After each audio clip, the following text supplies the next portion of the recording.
بنی اسرائیل میں ایک سادہ سا آدمی تھا۔ وہ بیٹھا تھا، باتیں کر رہا تھا۔ یا اللہ، میں نے سنا ہے کہ تیری کوئی بیوی نہیں، کاش میں تیرے ساتھ ہوتا تو تیری خدمت کرتا۔ اے اللہ، میں نے سنا ہے کہ تیرا کوئی بچہ نہیں، کاش میں ہوتا تو تم سے کھیلتا۔ اے اللہ، کون آپ کا خیال رکھے گا، کون کھانا بنائے گا، کون کپڑے دھوئے گا؟ ادھر سے حضرت موسیٰ علیہ السلام کا گزر ہوا، سنا تو کہا، اے اللہ کے بندے، یہ تو کیا کہہ رہا ہے؟ یہ تو تم اللہ کی شان میں گستاخی کر رہے ہو۔ وہ سادہ بندہ تھا، گستاخی کا سن کر رونے لگ گیا اور پورا وجود کانپ گیا، ڈر سے سہم گیا۔ اللہ کو اس کے بندے کی یہ ادا اتنی پسند آئی کہ اتنے میں جبریل علیہ السلام کو اتارا گیا۔ اس وحی کو ایک شاعر نے کیا خوبصورت الفاظ میں بیان کیا ہے، جس کا مفہوم کچھ یوں ہے: اے میرے نبی، میں نے تجھے جوڑنے کے لیے بھیجا ہے، توڑنے کے لیے نہیں۔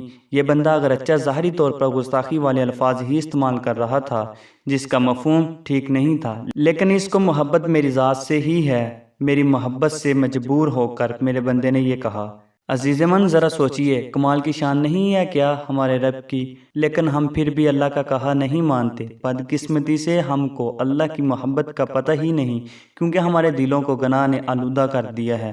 افسوس، اتنا کریم رب اور ہم اتنے نافرمان۔ اگر ویڈیو اچھی لگے تو لائک کے بٹن کو پریس کر دیں۔